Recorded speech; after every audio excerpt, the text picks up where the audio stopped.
Good morning, good afternoon, good evening, depending on where you are tuning in from or if you are catching us on replay. This is The Awesome Journey, and I am your host, Kelly Steinicke, along with my co-host in care, Christy Howard.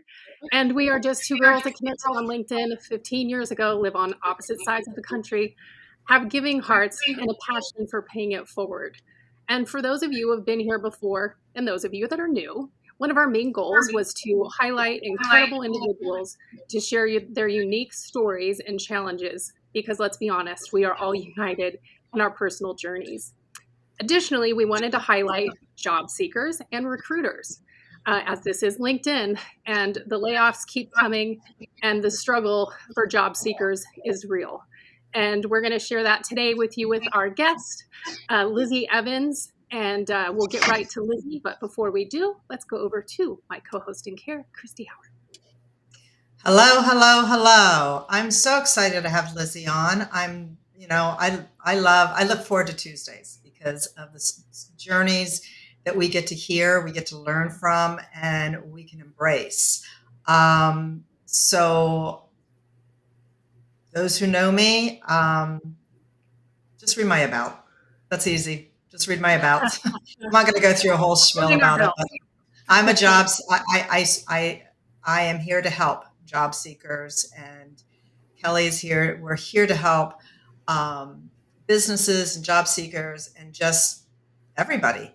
So I want to introduce you to Elizabeth Evans, but we know her as Lizzy, and she is a job seeker. Her background, I resonate to her because she has had years as an executive assistant, which I was a C-level executive assistant, and her resume is off the charts of strength. However, like other job seekers, she has the struggles, being ghosted, not having, understanding why the rejections, where she should go. So with that, Lizzy, the table's yours. Thank you, Kelly and Christy, so much for inviting me today. I am Lizzy Evans, and I am a career administrative assistant, executive assistant up to C-level. Spent over 15 years working in the corporate headquarters in finance, beauty, wellness, advertising in New York City, and currently in the Raleigh area, and looking for administrative opportunities once again up to C-suite, and just looking forward to connect with the right position, and would love to talk about where I am right now, where I've been during my search, and answer any questions.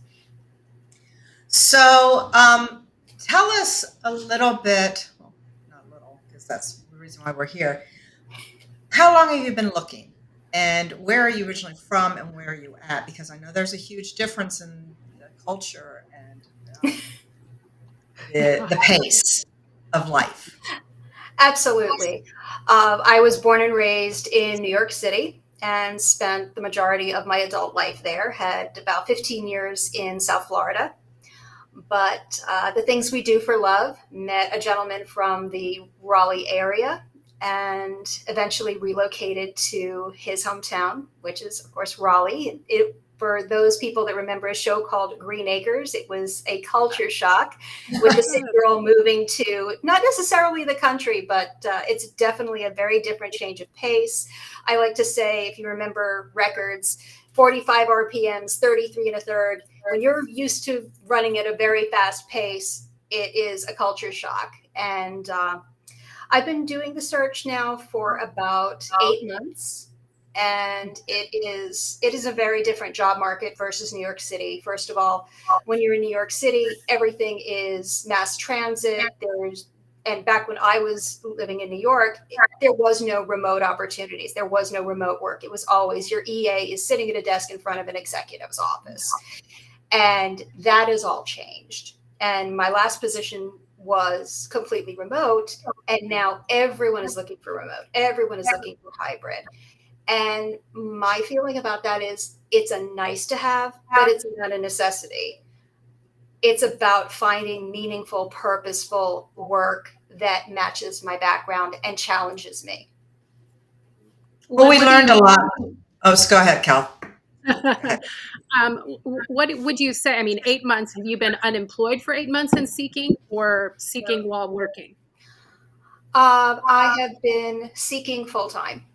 It has been that difficult a lift because, an example, with so many opportunities being remote, anyone with a Wi-Fi signal is now the competition versus having a small candidate pool based on location.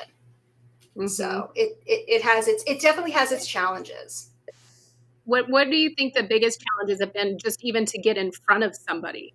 Because I know that's something that a lot of people have been talking about, like the ghosting, not getting any response, not knowing, did you see my resume? I've sent it out and I haven't gotten any callbacks, or maybe I did get a callback, but it never went anywhere. Because those are all very real things, and yeah, it's just so nuts, just even for me. Because I mean, I know the same things, and in that aspect of just getting in front of somebody, it is, honest to God, it's like pulling teeth. And it used to not be this difficult. And it's interesting because I do see a lot of recommendations from people. And it's like some of them are really good. Like Ed Hahn, who we had last week, was amazing. Go back and watch it from a recruiter perspective. Um, but I think, the job market has changed so dramatically, not just in the last 3 years, but even in the last year. I think it has been so much more different. So what are your thoughts on that, and how has that impacted you, and how, I mean, because it does impact us in our mental health on a level, to be off of work so long. Absolutely. You start second guessing yourself. You start thinking, is it them or is it me? I think that a lot of it, this is just my opinion, and your mileage may vary. I think that it probably has a lot to do with the fact that there have been so many layoffs within recruitment at larger companies, large and small companies. You look on LinkedIn, and every day you're seeing, talent acquisition recruiters just getting decimated as far as headcount goes. And you have to think, the people that are left behind, as anybody who's ever dealt with layoffs and been in that survivor mode, that work has to go somewhere. So the recruiters that are remaining behind are getting stretched so thin that they're having to be pulled in so many different directions. They don't have the time or bandwidth to be able to respond to everyone. But on the candidate side, you're dealing with, did my application go through? Has someone read it? Are they not moving forward? Was it frozen? I've had 2 instances where the recruiter, in the middle of the process, where I had gone through at least a couple of rounds, twice, the recruiters were laid off. And I didn't know until I saw their posts on LinkedIn. And my heart went out to them, and I felt, oh God, now you're part of the situation we're all in. And I keep hearing in the news that the third quarter things are getting better, the inflation numbers are getting better. I'll believe it when I have an offer and a start date. So it does mess with your mental health, definitely. And you just have to say, okay, after a certain amount of time, you have to just cut bait and say, if they get back to me after a month because they were so overloaded with resumes, fabulous. If I'm in a job by then, he who hesitates is lost. But otherwise, I just have to cut bait and just say, okay, they're overloaded or they're not interested. You have to get to a point where you just have to say, okay, it's not me. Well, and that's true. I mean, you put in your application, you talk to them, and you walk away. If it's meant, and I'm a true believer, if it's meant to be, it's going to be. And a lot of times, I just read on LinkedIn that somebody was in the, they're about to get the offer and everything, and they turned around and got ghosted. Well, ends up, the company ended up being in the news, not positive, and they got ghosted because they knew that this person was going to have to deal with it. So that, sometimes you dodge a bullet from being the ghosting. Oh yeah. Absolutely. It's trying to stay in that mindset. And I know how hard it is. I've been there before. And, it is, as Andrea says, it is frustrating. What's interesting, and she's from the EU, right? Mm-hmm. Andrea? Okay, so this is different, Andrea. Back in the day when I lived in New York, you would walk into the office. When I lived in Chicago, you would walk in the office. You don't walk in the office anymore. It's just trying to even get through the receptionist. They're doing they want everything through the application, and what's happening is that from what I read and what I see, recruiters, as you said, are overwhelmed. Absolutely. However, so are job seekers. I Yes. mean, it is a full-time job that, you know, to build their resume and say, hey, do I fit this? Do I what? Now I got to go do a cover letter, and now I got to connect with a job poster. Now I got to go find people on the company. It's a full-time job, and my feeling is Absolutely. I have lots of recruiters that I think are great and everything, and I understand you're overwhelmed. So is everybody else. And my true belief is start treating people the way you want to be treated, because you could be that recruiter that's got the green open to work. And that's Absolutely. gonna, it's gonna come back where you're gonna be like, oh, I can't get a job. Well, you understand where the recruiters are. So, Well, that's I sometimes I don't want to go so far as to say, well, karma is going to come back to them. But I think that because I also do worry about the mental health of the recruiters that are dealing with the overload, because they're going to end up jumping out of these jobs due to burnout, not necessarily due to Mhm. layoffs. Right. And then when you're burned out and searching, you're not at your best. And you're going to have people that you're going to be competing against for these very rare talent acquisition jobs that were laid off, that are fresh as a daisy and ready to hit the ground running, versus you're being burned out. So we're all in this together. It's just two sides of we're helping them do their jobs, because they need to show how good they are at recruiting by bringing in quality people. But if they're not contacting us and working with the candidates, they're not going to get the right people, because they're going to keep Yeah, missing out on people by not contacting them that's fast right. enough. I mean, when I get recruiters, just send me an email and it'll be like, hey, I think you'd be perfect for this position. And it's like, clearly you didn't even read my freaking profile. Oh, that happens And you need to have a constantly. conversation with me. yeah. Absolutely. So And I'm sorry, how has your search gone? I mean, Yeah. I know that you've had, to the top, or as you said, the recruiters oh, absolutely. leave. I mean, how are you? Um, I mean, how's your job search been going? I mean, you have been getting interviews, which is great. Oh, So, absolutely. how are you working that to get those interviews? Because there's a lot of people that are, have the resume and everything, but they're not getting interviews. Do you think it's because of what they're applying for, or I think it might be a combination. Sometimes, everyone has their opinion on LinkedIn of what is causing whether it's strength of resume, whether it's strength of resume as a pitch for resume services, in some cases that are predatory, frankly. Sometimes people are doing what one recruiter, what a lot of people call spray and pray, and some people are just relying on one platform.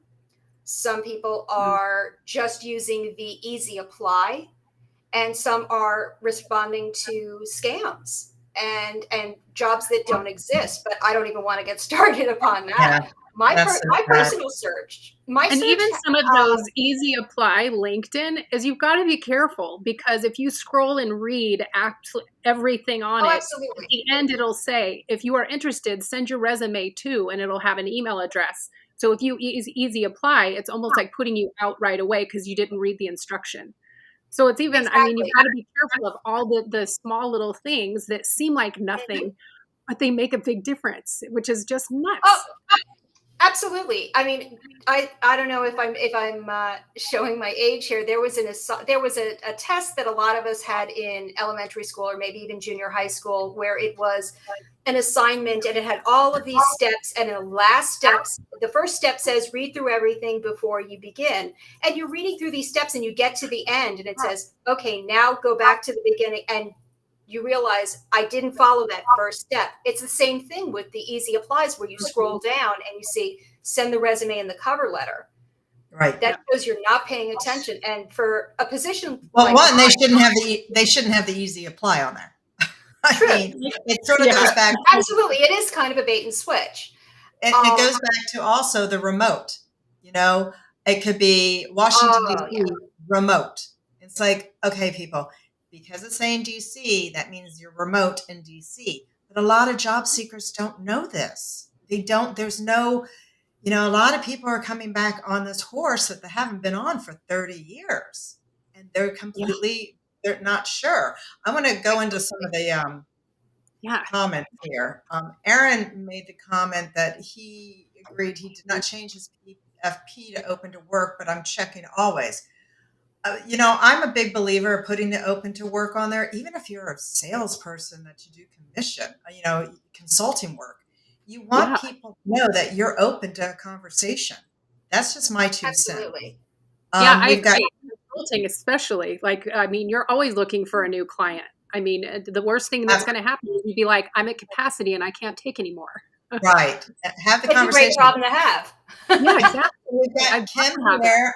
Hello, everyone. Thanks for being here, Christy, Kelly, and Lizzy. Great topics surrounding mental health and job-seeking challenges. Let me just go through a few of these. Harvey from the UK, he loves your background. You can do it because we know she can do it. And then Mark, who was our first guest, he's a recruiter. You know, recruiters get those tone deaf, you'd be perfect emails and in-mails all the time. We're embarrassed by them, for the record. You know, Mark's one of the good. He's one of the good ones. You know, the whole thing is about the mental health. It used to be such a stigma, and the pandemic brought the conversation into play. Yet, I feel from what I've seen is it's gotten worse because people were, you know, coming out of the pandemic with a job, and now they don't have a job, and they're having to learn, as I said, to get on this horse and understand. And you're getting so many people with different opinions, different comments, different experts, different influencers. Who do I talk to? How do I do this? And they sit in their head. I was going to say, that's that whole spiral effect, though, right? Because, and I say this from personal experience, I never in my life, I mean, getting laid off and not being able to get a job. Like, I'd always been sought after. If I wanted a job, I got it. Like, I never had any issue. And then all of a sudden, it's like, sorry, we're not hiring marketing executives right now. We're waiting till, you know, after Labor Day, till after the holiday, till after the election. Guess what? We're not filling this position anymore. So not only was I not getting a job, but some of these interview funnels, if you will, lasted 4 months, not just 3 to 4, which a lot of times in executive, it can last a full quarter, depending on where you come in the interview cycle. But I mean, 8 months, some of these things were for them to then go, sorry, we're not doing it. And being isolated and then having that, what that plagues, you know, again, for me personally, it was total situational depression, because then it's like, I'm not feeling good enough. I'm feeling, I need to do something. And I am one. I went out and got a crappy job. And I'm talking crappy just for the sake of, I needed to be out of my house doing something that at least I was moving and feeling like I was part of something. Because sitting at home was honestly just, it was eating me alive. And I know that's what, and it's happening again. Like, I'm seeing this with other people, having conversations with other people, and how it's even hitting harder, the depression and the stress. Absolutely. Now you're feeling desperate for work, and it's like, I can't even get what I'm trying to grab to be able to pay a bill. I mean, and that's just, it's awful.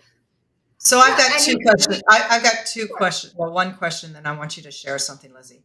Um, so I know, a lot of people, a lot of interviews ask people to do projects, take a whole day, show them all their whole portfolio type of thing, which then my feeling is, and I know somebody that went through this, they don't get hired yet they see that what they gave them has been used, which I think is very mhm. Yep. unethical. For me, if I was to interview and somebody said, I need you to I need you to show me what you would do and, set up, a trip or whatever, I'd be like, peace out, I'm out. My resume tells you everything I do. My Exactly. recommendations tell me what to do. I'm not going to take my time out to do a project for you when you're not paying me. And I don't even know if I want this job, when you can't even figure out if you want a job, especially as an EA. EA is like Oh yeah, dating. Either there's a connection or there's not, and then you just figure it out. absolutely. So those are my 2 cents. But my whole thing is I'd like you to share about about the mental health that company that I think that would be Yeah. something that would be Oh, very absolutely. good for people to Absolutely. know. During the pandemic, a lot of people were coming up with side hustles that turned into businesses, and I don't know if they started as a side hustle, so to speak, but it's a company that I believe in very strongly that I discovered online. It's called Self Care is for Everyone, and they're a company that specializes in uh, motivational shirts and stickers and all kinds of products like that. But the really important piece of it is that with each purchase, you get a coupon, you get a card with a code for a month of That's awesome. therapy. Love And that. I'm of the mindset of a little bit of therapy is better than none. And right now, with so many people dealing with issues, whether it is the job search, whether it is the isolation, whether they already have health issues and now the mental health issue is bubbling up due to the isolation, or they may just have issues that were around even before the pandemic. Yeah. But it's a company that is really thoughtful in their message and in their products. And for those of us in the job search, and I think those of us who are struggling, those people that are in jobs that are struggling with maybe increased workloads, and I would say this one goes out to the stressed out recruiters. It's my favorite shirt. I have several shirts from them, and it is a shirt that has a coffee pot on it, and it says, your worth is not determined by your productivity. And that's a great message for self-care. And even if you turn it into how you feel about your job search, just because you're not getting offers, if you're actually getting a human being on the phone for a phone screen, if you're getting a round or two, if you're getting any kind of feedback, if you're getting any Yeah. kind of human connection these days, because Yeah. between AI recruiters and online assessments, or my personal issue, which is the one-way video interview, if Oh. you're getting in touch with a human being, you're scoring. If you can get further along in the process, that's a win. If you get an offer, you've won the Super Bowl. You've won the World Series, or in the case of the Denver Nuggets, the NBA championship. But you have to take the victories where you can get them, because Yeah. it is a slog right now. It is really hard. And it also depends on the type of work that you do. Recruiters are going through a lot. Administrative people, especially with the rise of AI and all the, whether or not you subscribe to AIs, are going to eliminate the need for insert job title. It's stressful. And it's about taking care of yourself at the end of the day, because as a lot of people will say online, if you leave your job tomorrow, if you quit or you get fired, they will replace you. They won't even think about you. You're going to be a line item in an Excel spreadsheet that they're going to delete. Yep. But Well, this you is have what to pick up the pieces of yourself and worry about yourself. I share with my clients. We're a business. They're a business. Yeah. They saw something Amen. in you. So you have the opportunity to say, "Will my business relate to their business?" And this is what I want to do for my life. Exactly. And because businesses are not family, I don't care, especially when they say we're family. No, you're not. But Jeff asked the question, is it beneficial to create that "I've been laid off for 6 months" paragraph on your LinkedIn feed? It doesn't hurt. You're sharing people. I'm a true believer. Your LinkedIn page is your page. That's your marketing. You're marketing your business. You're marketing you. You want to share people personal things. I mean, no, you don't need to go TMI that I'm having a colonoscopy, blah, blah, blah type of thing. But I mean, unless it has something, it's a cute little story or whatever, and it rounds about to marketing Exactly. you. And that's even where it goes into, you always have something on, like, what do you like to do in your spare time? Are you involved in community outreach programs? Do you mentor? Because that tells people something about you beyond what your past job titles have been or what you've accomplished in those organizations. And there was a few things, and one of the ones I wanted to go back to, which I actually think is so dang funny, but I've had it happen to me. I had a company ask me to write out a marketing strategy as part of an interview process. And I was like, are you joking? Like, why would I do that? I would do that if I get the job. Right. Because the amount of time and Absolutely. effort that it goes into. But and I unfortunately have known people that have done that, exactly what you said, have had people give them, whether it was like create an ad, do these things, and then they go and use it. Like, this is a great idea. Like, they were almost using But we're not going to hire you. Right. We were using the process for our benefit. We weren't really ever going to hire someone. Right. And I do want to defend on the other side whenever I hire a designer, but it's always disclosed. Like, your project that I'm going to give you is a test, because you can show me a portfolio. Nobody's ever going to show you crappy work. The portfolio is usually amazing. And it's like, okay, well, now I'm going to give you a little test, and you have 24 hours to submit it to me. But it's just a way to see this is your skill set or it is not your skill set, because it does weed out people, but it's always disclosed in the sense of this will not ever be used for marketing purposes or any way for us to repurpose it in our organization, unless of course you come on board and then we use it.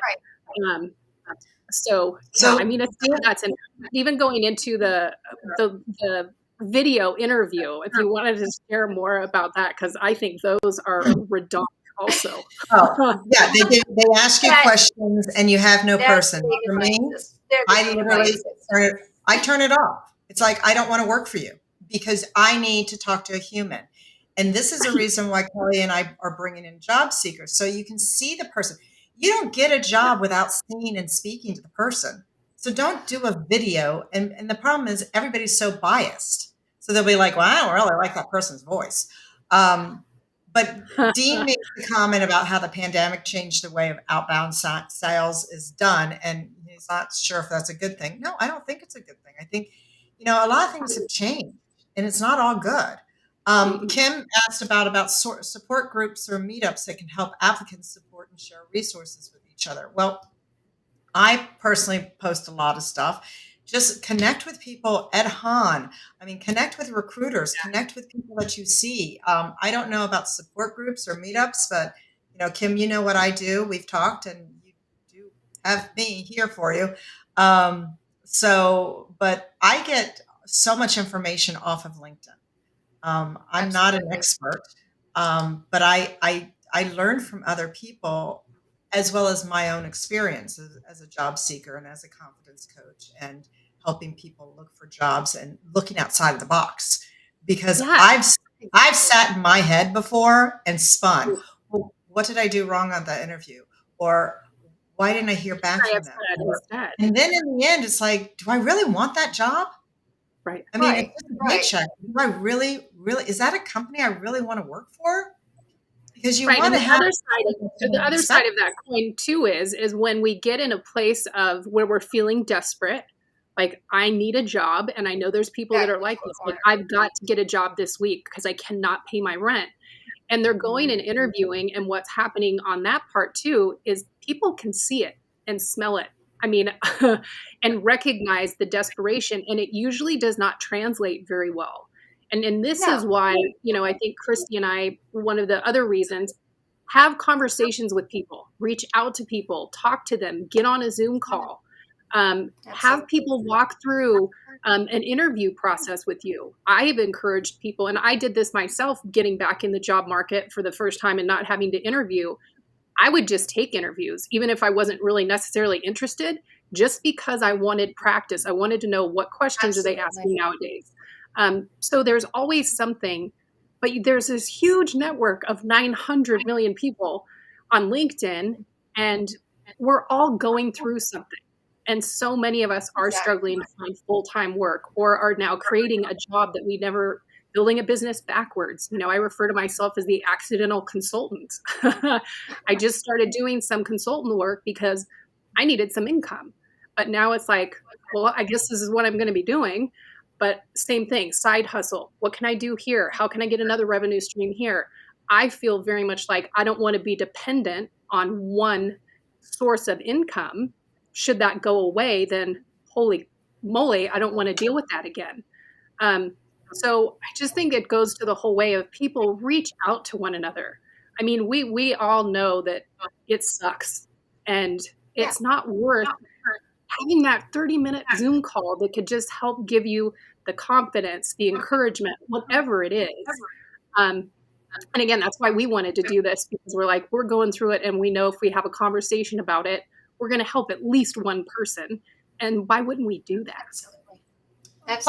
Plus it's sharing other people, journey.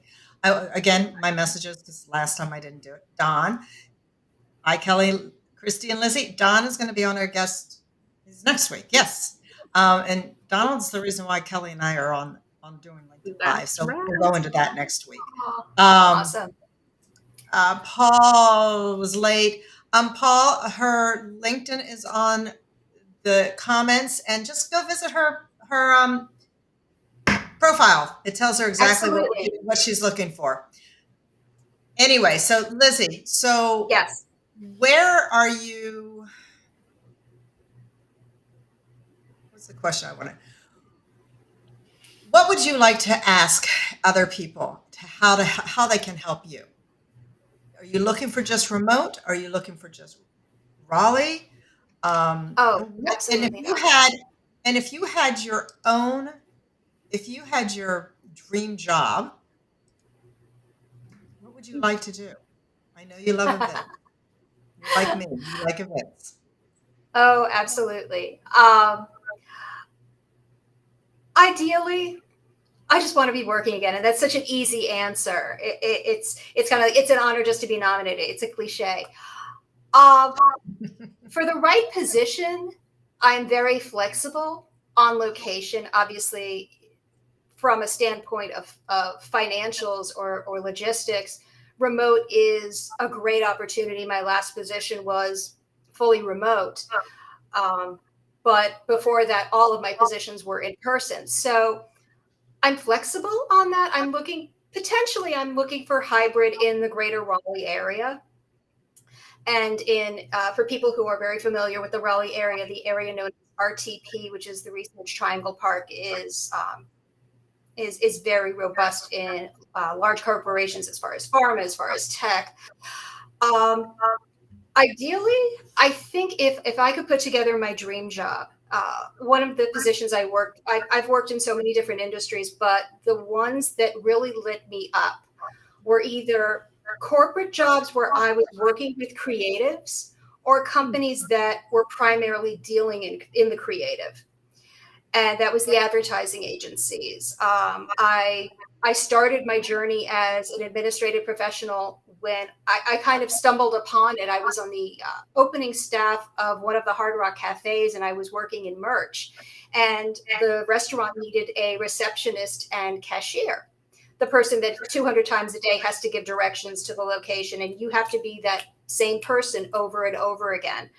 And I was then lured away by the same cities Planet Hollywood and worked on their opening staff and slowly made that transition, but still had this passion for music and entertainment. And in one of my favorite positions when I was living in New York, I was working for an out-of-home digital advertising agency. And I had worked as the assistant to the CEO, and they wanted to relocate the C-suite during a merger. And I didn't want to leave New York. And I was offered the opportunity, well, what part of the job do you like the most? And I said events. And I was able to negotiate a full ride to NYU School of Professional Studies in events and entertainment marketing. And I've run fan websites for Broadway shows. I've done fan clubs for musical artists, things like that. That my outside interests have always been in entertainment, and I seem to really find my niche with the marketing people, with the creative strategy people, with the event teams. So I think that probably is where I would want to go, but it doesn't necessarily have to be a creative company. That would be ideal. But I think where I can support, and also the way that my mind works is outside of the box thinking. If you go on my website, on my LinkedIn page, you see the term EGOT, which is known in the entertainment industry for Emmy, Grammy, Tony, and Oscar and Tony. And I call myself the administrative EGOT without the ego. And that stands for efficiency, growth mindset, outside the box thinking, and tenacity. And in the entertainment industry, you need all of those. But as a good executive assistant, you also need all of those. And I think the outside of the box thinking is where an admin can get creative. So I think that's probably where I'm looking. And I'm not averse to fully on site, because then I get to be the head cheerleader in the office. I get to be the light of the party. I get to be the one that's calm in the midst of the fire drills. And I get to plan the events and get creative. So I think that's probably where I'm leaning towards. But like I said, I'm kind of flexible on location as far as hybrid versus remote, because like I said in the beginning, when you're remote, you're no longer up against everybody in Raleigh. You're up against everybody with a Wi-Fi signal and a resume. And that suddenly you're going from being in a large pond to being in an ocean. Yeah. And that's how you end up being one of 2,000 people sending your resume through LinkedIn. Well, and I think there's the hybrid portion of it. And because I've always been in creative marketing, I've always felt like, well, you need to be with your team, and you've got to have collaboration and being in person. Absolutely. Because I love being around people, but I'm perfectly fine. I can sit down and crank out stuff and get more done probably in 2 hours than most people can in an 8-hour day at the office. But it's just that human connection. And then the same thing is happening to people who are fully remote, is still having that, sense of loneliness and depression because they're alone all day long, sitting in front of a computer, being monitored by their matrix, and not really, there's nothing. It's just, you need to do these numbers, and this is how you move on to the next, or what have you. And I even know other people currently who are working, and one of them is a very dear friend of mine, and it's a very large organization. And he's been there for a very long time, but he's been living the last 6 months going, am I getting laid off? Because they've had so many rounds of layoffs. And even though they're hearing, no, you're safe, your job is going to be okay. Well, they're not going to tell you.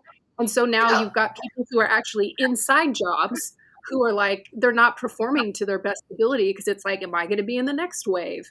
I don't know. It's the whole thing is just so. And that's, I was there with COVID. I talked to my boss and I'm like, am I okay? Yeah. Next day, I've got HR on the phone.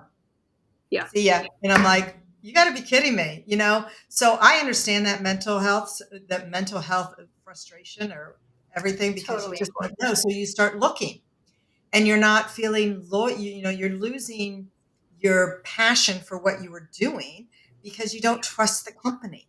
You don't trust what they're saying. And the trust across the board with jobs, with recruiters, with the hiring is gone. I mean, we've lost trust. and then we start not trusting ourselves, the imposter syndrome. I mean, I've got people that have started jobs and then they start questioning because they Yeah. were laid off. Well, if I don't think I'm doing well. You've only been there for 2 weeks. Of course you haven't been doing anything well. But they've got that PTSD waiting for the company just to lay them off because it's not working for them, because companies do. But Lizzy, for me, face to face, face to face is the best type of, meeting up with a person, having a conversation and everything. Absolutely. I know for me, that's the best way to even have any kind of conversation. But how is it with these video chats? Because, you're on a video, so you're not, and you know that you're being, you only have like 45 minutes or whatever, and there's no comfortability, or, I mean, explain that to me, because I'm not interviewing. Well, are you talking about interview, two-way conversation, video interview? Yeah. So or the why you've been interviewing? I mean, I know that you've had some face to faces, and again, that's so much more relaxed, and you can be yourself, and you can see their body language, and you can see what's around them. Zoom and everything, you don't know what's happening behind them, and if they've already made their bias. Well, I think whether you're in person or whether you're in a video, you're in a Zoom chat, I think, the bias is going to be there. And you can't help it. You can't control it. You remember the old saying that, you only get one chance to make a first impression. They're going to judge you. They're going to have a certain mindset when you start, and then it's up to you to change their minds or reinforce it. And how can you share that confidence with other job seekers out there? Because there's some job seekers on this chat. How do you? Wow. I'm the same way. Like, you're going to make your decision either way. I'm just going to be as transparent and authentic as I can be. You are the same way. So how do other people get into that mindset over having a chat, a video chat? Because it's different, face to face, having a video chat and then having your head spin while you're having your interview. Well, this may come across, and I apologize if this comes across as arrogant, but you have to be your own best cheerleader. If you've managed to be that person that has gotten past the dreaded, filters and the magical, mystical ATS, and you've gotten past the phone screen, and you've already jumped through all these hoops. Like I said before, you've already got a certain amount of wins. Yeah, there's no win like the job offer win, like the offer letter win, but you have to take the victories where you can get them and build upon them and say, wow. I remember early in my search, there was a very large tech company that's based in the Raleigh area. You can probably figure it out. The name would be reminiscent with my hair color. And I remember the recruiter saying, I had over 500 applications before I had to shut the requisition down and not take any more, just so I could get through them. Of those, I had 15 people that I made first round calls to. There were only 3 people that spoke to the hiring team. Even if you don't get that job, I didn't. But I took it as a victory that I made it that far in the process. And I think to myself, what were the pieces of the process that I aced that I can now take to the next job and say, okay, that worked. That was a positive. I got that far. And what changed their mind, or what was the deciding factor? And sometimes you can get that feedback from a good recruiter or an open recruiter, and sometimes you can't. Some of them, and even from the employee, it's ghosting, but you have to take the where you can get them and build upon them, because one of these days you're going to build upon them and get to that offer letter. It will happen, and it is a numbers game, as some people like to say. For sure. And one thing I just want to reiterate is there is nothing wrong with asking an employer or a recruiter if they can, why did I get passed up? That feedback is great feedback. Some people are afraid to ask for it because they think, well, I didn't get it. So, but no, ask, because it could have been something so simple that you just need to tweak or change. And then you've learned something from the process. So don't be afraid to ask. Well, it goes back to Absolutely. the business, asking the business person, is there anything we can because I would negotiate? let I mean, you don't say that to the recruiter, Absolutely. but is there something that Right. Could have been better? Can I learn from this? Right. Absolutely. It's about having the conversation. Exactly. Yeah. And some people say, oh, well, if I didn't get this job, I wouldn't want to work at that company anyway. Sometimes you come across a company where you say to yourself, okay, I would take another position with this company. I was told this is the reason why I didn't get the job. Maybe they'll have something down the road. And then that's when you connect, you ask the hiring manager or you ask the recruiter if you can connect with them, and you stay in touch with them, and you engage them, and you tell them where you are in the process with your search. There was an opportunity that I was working on back in November that I am still in touch with that company now. And perhaps one of these days there will be a position there for me. But at the same time, I'm building my network because they might know someone either in their company or an associated company and say, hey, I know about this great candidate that I'm connected with, and make the introduction. That's the whole purpose of LinkedIn, is making those connections. And that may not be your future employer, but they might be a friend or someone they met at a conference that they exchanged LinkedIn profiles, and they may know of that next opportunity. For all I know, my next opportunity could be somebody that is watching this right now. Absolutely. So right. I just got goosebumps. You never know. You know what that means. Yes, you never know. And Christy and I have said that over and over and over again, as far as about networking and meaningful networking. It's not about the number and those things on your profile. Truly connect with these people and get on a call. Have a conversation, even if you can't work together, or if there's not an opportunity for you to go to work at their organization or vice versa. Exactly like you just said, there may come another time, or maybe that person gets laid off and goes to another company and needs that position hired, and was like, I remember that girl Lizzy when I was over at such and such. Let me reach out. Or I don't know who Christy knows. She's going to get on a call and have a conversation. Goes, hey, I think you need to have a conversation with Kelly because they're struggling with marketing. There's just always something, but it's got to be more than just liking people's posts. Like, do stuff that's more meaningful, interact, get to know people. And, because we got different, because the market is not the same. And that's why we wanted to do this too. So is what can we do that's different and utilize the platform a little bit differently? Absolutely. And another great thing that LinkedIn has are these communities, are these groups. I belong to one for administrative professionals, for executive assistants. I also belong to one for the entertainment industry. And I'm connecting with people who work for, television networks, radio stations, movie studios, record companies, and you never know where that's going to lead. Yes, it leans towards the things that interest me more outside of work as far as my experience, but it's someplace that aspirationally I would love to bring those two sides of me, the entertainment side and the administrative side. That goes back to the dream job. And by networking there, maybe you find someone that is willing to take a chance, or there's someone that needs that creative EA.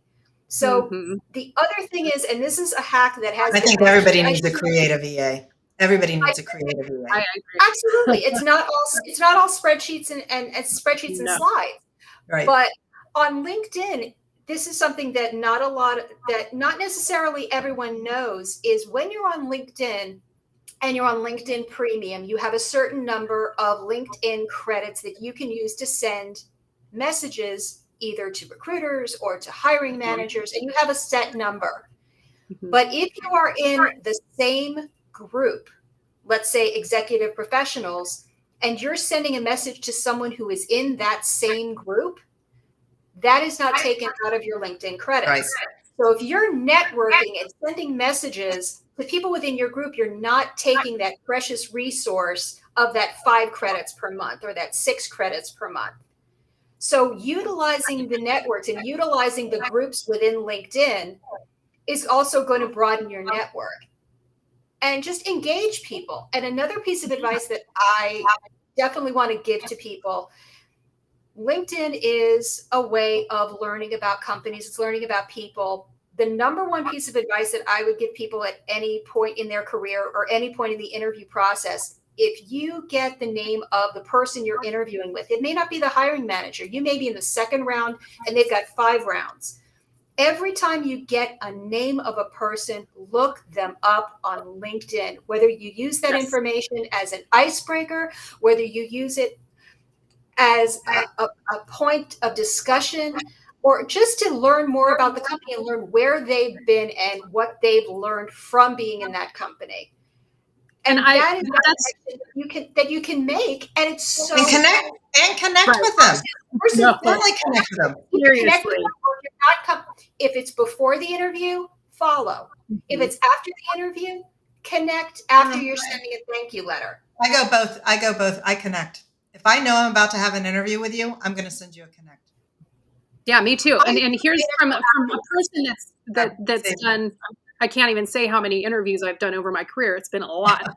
But that was something I paid attention to. If you knew, because I would, of course, always give a little bit of background on myself and how I came to the organization kind of thing, just to ease the field, because some people come in nervous to interviews when it's just a conversation. But that made an impression. You took the time to go to our company website, read about what we've been doing in the community, seeing these things, and dropping those little things here and there throughout the interview or at the right time. That leaves an impression, whether it's the hiring manager or whomever, because they know you took the time. You didn't just show up, and you're not just trying to be a number in a cube. Exactly. Even though you are just a number in a cube to most large organizations. But that does help you. And I promise you that. If you go in and not do anything, it will be a negative. Well, and to go back to the connecting, and I get it, to connect afterwards. The reason why, and it's worked for me, is if I know the person I'm connecting with, a hiring manager, 10 to 1, he or she doesn't really know who I am except the resume. So I send them a connection. Usually they connect with me, but always they go and look at my LinkedIn. Mm-hmm. So they get to know who I am when we walk in. So that's why I'm like, send a connection, because here you're selling your business. You're saying, exactly. I'm coming through the door, I'm selling a business. Now they can not accept. And, let's say that the interview the interview was fine or whatever. You now have a new connection in that company, mm-hmm. and they'll remember you because you're assertive. We want, as a job seeker, you need to be assertive because it's your business. You're an entrepreneur. Exactly. You need to sell yourself. And by personalizing your experience with the people that are interviewing you, whether it is the hiring manager, whether it's someone on the team, whether it's the recruiter, when you're personalizing it, when you are being thoughtful and you're taking the time to learn, that is something that will stand out. Absolutely. You want to show that you have made that extra effort, because that is going to translate into the person who is not going to phone it in a job. That's someone who's taking that extra step and making that extra effort, and he or she hasn't even started the job yet. Imagine if we pay her or him what they're going to do. Or especially with an executive assistant. And again, that was my background. That shows that I know how to get through a gate. Yep. Exactly. Help my boss get through marketing. So Jeff's going to be on our show soon. He wants to know, Lizzy, and we can both answer, what if you ask and the recruiter ghosts you? My opinion, move on. Get out of your head. Just go. Let it go. Yep. That's on them. That's on them. Yeah. It reflects more on them than it does on you. Right. It's not about you. maybe that's their standard, is they don't want to, if they don't want to get attached to candidates, that's fine. Yeah. That's their preference. So then Jeff asks, he wants you to know, but I'm going to throw this in because, and I think Kelly does it too. Do you keep your skill set up, such as LinkedIn Learning? I'm actually learning QuickBooks off of LinkedIn Learning. I love LinkedIn Learning. Oh, I've taken quite a few things on LinkedIn. I took a ton during 2020 because I was bored. And I was like, this is a perfect time to update or just renew certain things, because tools, platforms are always changing and growing. So I think it's a great way. And I mean, I found it very worthwhile. Absolutely. I mean, you never start learning, and it does go back to the EGOT, which is the G, which is, growth mindset. And when you think about, there's always a new platform. I mean, right now, everybody is trying to learn as much as they can about AI. And then, 2 weeks from now, it's going to be 10 times stronger, 10 times more robust. But there's definitely, the more applications that you fill out, the more resumes that you send out, the more it's those recurring software platforms and programs and skills, they're going to pop out. And if they're the ones that are making you think, okay, I'm not right for that job because I don't have this skill or that skill, there's your checklist of where you need to be building up your strength. Right now, I'm looking at things like CVent and learning more about the event process, because I did so much as an EA, but I did spend time as an events manager in one of my EA positions that became an event manager position, but I don't know everything. Right. And within the core skill set of administrative professionals, which is, the Microsoft Office suite or the Google suite, you never stop learning that, and you can become a power user and you can get certified. And there are those certifications that are also outside. And it's not just LinkedIn Learning. There's also, if you look at companies like Google, there are opportunities to have whole courses that are, and there's also Coursera. There's so many different options for low cost or no cost education. Yep. And knowledge is power. It's pretty simple. So yeah, I think that's one way to fill some space, because job searching, like we said, we understand is a full-time job, but sometimes we need a little break from something to feel like, I'm this way. I need to feel like I accomplished something. So maybe taking a course makes me feel accomplished. And I can go down that rabbit hole in a big hurry, but that should always be part of anyone's career path, in my opinion, anyways, especially as a leader, is constantly staying up to date as possible. I'm not expert at all platforms that fall under marketing by any means. I know enough, and I know who to hire to do certain things. I like to have an understanding of it, just so that I can better speak to my coworker, my peer, however you want to say it. I just think that should be a part always, is to continue learning and just staying up to date on what's going on. And you're right, this AI thing is already crazy. And regarding AI, I use AI. Even my husband will be like, "You didn't write that, chat did." I'm like, "Yeah, but it got what I wanted to say." But anyway, don't use AI for everything. Don't lose your own creativity and your own mind and your own voice. So when you do something in AI, take it, but tweak it to where it sounds like you. Yes. Where you're not like my husband going, "That wasn't you." Yes, I always say it's just a starting place. I use it more so when I'm like, I want to write something about this, but I'm having a little bit of a block.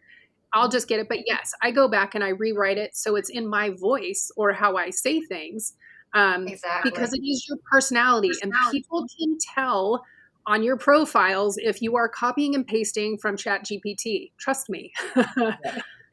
Oh, absolutely. And one caveat about the learning, just make sure that if you are taking these courses, list them on your LinkedIn profile. Absolutely. And make sure that you list them, but just make sure that it is clear that you may not have had real world career experience with these particular things, because you're showing that you are willing to learn and that you are on a process of constantly learning. but don't expect me to be an expert, because that's Right. selling them a false bill of goods. And as we all know, the number one rule is do not lie. You will always get caught. Oh, Absolutely. always. So we're coming down to the end. Yes. Anything you want to share to end this, Lizzy? Thank you for coming on. Yeah. Oh, And I gosh. got to tell you, I have this feeling that the job's right around the corner. I would like to think so as well. I will leave you with a little piece of trivia about myself having to do with this young lady behind me, or not so young, and how I ended up with my LinkedIn profile name. The entertainment bug actually runs very far in my family. The Rosie the Riveter icon was named after a song of the same name, and it was attached to this nameless artwork, and she became Rosie the Riveter, and my paternal grandfather was the lyricist of that song. And when you think about that, and when you think about thank you, when you think about the tenacity it takes in the job search, and you think about the obstacles that we overcome in the job search, and you think about the obstacles that women in that workforce in World War II had to overcome, whether you're, no matter what gender you are, we're all riveters. We're all striving to push past our own personal issues and challenges, whether it's an overall market challenge, whether it is a personal challenge. And that's where Lizzy the Riveting came from, as a homage to Very cool. and Rosie the Riveter. And I think at the end of the day, we're all Rosies looking for our own we can do it moments. And I have every faith that I'm going to find my moment, and that the people that are watching this hopefully will find their moments as well. But remember, just take the little victories where you can get them. I love it. I love it. Well, I'm going to let Kelly end it, but I want to thank everybody as always. I look forward to Tuesdays. I look forward to we are booked into till September, girlfriend. We got some awesome people. We got job seekers, we've got heroes, we've got recruiters. I mean, we've got some great guests. So with that, Kelly. Yes. So everyone, thank you again for joining us. And Lizzy, we wish you nothing but the best. And until next week, we will see you all next Tuesday. Because don't forget, we are all on this journey together. Why not make it awesome?